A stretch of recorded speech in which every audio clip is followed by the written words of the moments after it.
বিনোদন জগতে যেন ক্রমেই নেমে আসছে শোকের ছায়া। একের পর এক তারকা প্রয়াণে স্তব্ধ হয়ে যাচ্ছে সিনেদুনিয়া। এবার ক্যান্সারের সঙ্গে দীর্ঘ লড়াইয়ের পর হেরে গেলেন কেজিএফ খ্যাত কন্নড় অভিনেতা হরিশ রায়। মৃত্যুকালে তার বয়স হয়েছিল মাত্র ৫৫ বছর।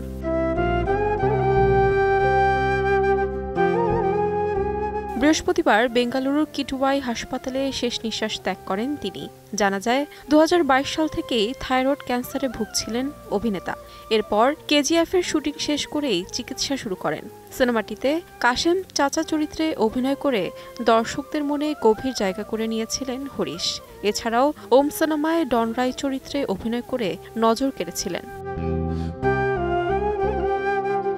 হরিশ রায় কেবল কন্নড় সিনেমা নয়, তামিল এবং তেলেগু সিনেমাতেও সমান দক্ষতার সঙ্গে অভিনয় করেছেন তিনি। ওম, সামারা, রাজবাহাদুর, বেঙ্গালুরু আন্ডারওয়ার্ল্ড, নাল্লা, কেজিএফ সিরিজ সহ অসংখ্য সিনেমায় অভিনয় করেছেন।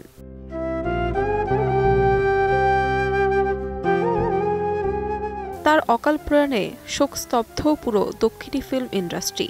তার প্রস্থান শুধু সিনেমায় নয়, অনুরাগীদেরও এক অপূরণীয় ক্ষতি। তাহমিনা তন্নি, সময় সংবাদ।